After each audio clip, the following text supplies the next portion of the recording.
Michée, chapitre 5. Et toi, Bethléem Ephrata, qui es petite parmi les villes de Juda, de toi sortira pour moi celui qui dominera sur Israël et dont l'origine remonte loin dans le passé, à l'éternité.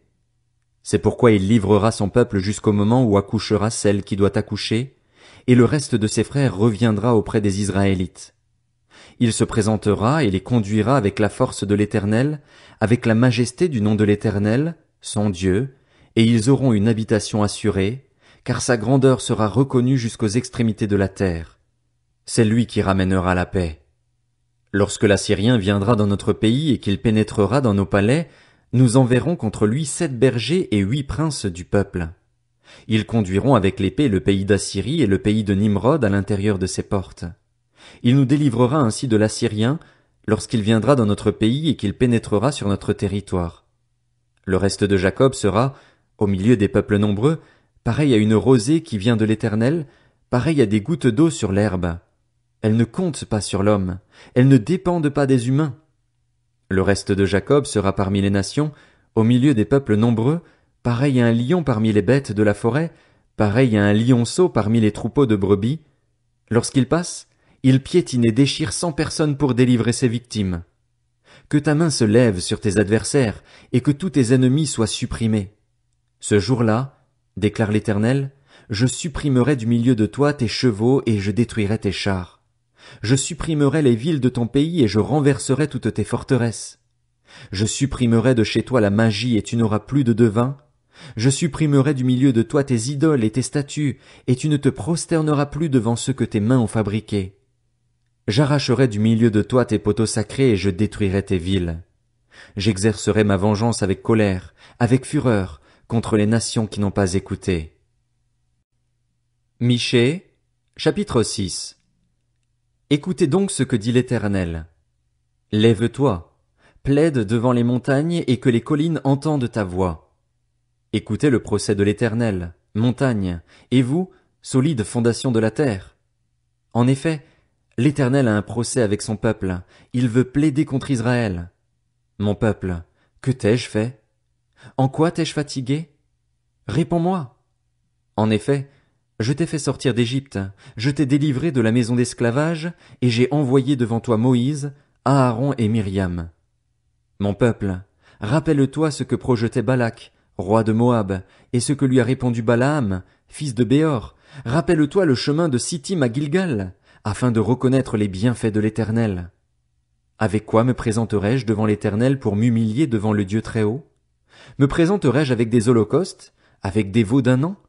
L'Éternel acceptera-t-il des milliers de béliers, des quantités de torrents d'huile? Donnerai-je mon fils aîné pour ma révolte, mon enfant pour mon propre péché? On t'a fait connaître, homme, ce qui est bien et ce que l'Éternel demande de toi. C'est que tu mettes en pratique le droit, que tu aimes la bonté et que tu marches humblement avec ton Dieu. L'Éternel interpelle la ville, et celui qui est sage craindra ton nom. Écoutez la menace et celui qui l'envoie. Y a-t-il encore dans la maison du méchant des trésors mal acquis et une mesure trop petite et maudite? Est-on pur avec des balances fausses et avec de faux poids dans le sac? Ces riches sont pleins de violence, ces habitants profèrent le mensonge, et leur langue n'est que tromperie dans leur bouche. C'est pourquoi je te frapperai par la souffrance, je te dévasterai à cause de tes péchés.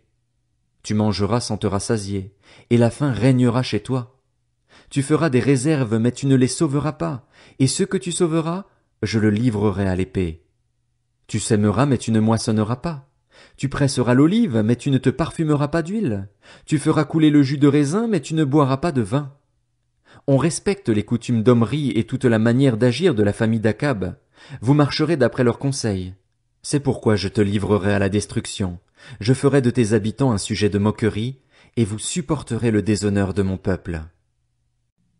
Michée, chapitre 7. Malheur à moi, car je suis comme à la récolte des fruits, comme au grappillage après la vendange.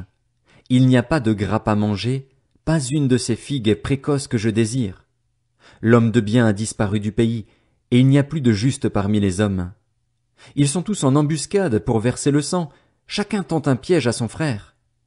Leurs mains sont habiles à faire le mal. Le prince a des exigences, le juge réclame un salaire, le grand exprime ses désirs, et ils font ainsi cause commune. Le meilleur parmi eux est pareil à une ronce, le plus droit est pire qu'un buisson d'épines. Le jour annoncé par tes prophètes, le jour de ta punition approche. C'est alors qu'ils seront consternés. Ne crois pas un ami, ne te fie pas à un intime. Devant celle qui repose sur ta poitrine, garde-toi bien d'ouvrir la bouche, car le fils méprise le père, la fille se soulève contre sa mère, la belle-fille contre sa belle-mère. Chacun a pour ennemi les membres de sa famille. Mais moi, je regarderai vers l'Éternel, je mettrai mon espérance dans le Dieu de mon salut, mon Dieu m'exaucera. Ne te réjouis pas à mon sujet, mon ennemi, car si je suis tombé, je me relèverai. Si je suis assise dans les ténèbres, l'Éternel sera ma lumière. Je supporterai la colère de l'Éternel, puisque j'ai péché contre lui, jusqu'à ce qu'il défende ma cause et me fasse droit. Il me conduira à la lumière, et je contemplerai sa justice. Mon ennemi le verra et sera couverte de honte, elle qui me disait, où est l'Éternel, ton Dieu? Mes yeux se réjouiront à sa vue. Alors elle sera piétinée comme la boue des rues. Le jour où l'on reconstruira tes murs, ce jour-là tes limites seront reculées. Ce jour-là, on viendra vers toi de la Syrie et des villes d'Égypte, de l'Égypte jusqu'au fleuve, d'une mer à l'autre et d'une montagne à l'autre. Le pays sera dévasté à cause de ses habitants, à cause du fruit de leurs agissements. Conduis ton peuple avec ta houlette, le troupeau de ton héritage qui habite solitaire dans la forêt au milieu du Carmel. Qu'il broute sur le Basan et en Galaad, comme autrefois.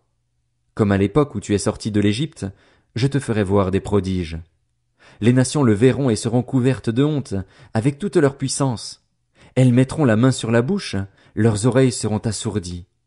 Elles lécheront la poussière, comme le serpent, comme les reptiles de la terre. Elles sortiront effrayées de leur forteresse, elles trembleront devant l'Éternel, notre Dieu, elles te craindront. Quel Dieu est semblable à toi? Tu pardonnes la faute, tu oublies la révolte du reste de ton héritage. Il ne garde pas sa colère à toujours, car il prend plaisir à la bonté. Il aura encore compassion de nous, il piétinera nos fautes. Tu jetteras au fond de la mer tous leurs péchés. Tu témoigneras de la fidélité à Jacob, de la bonté à Abraham, comme tu l'as juré à nos ancêtres autrefois.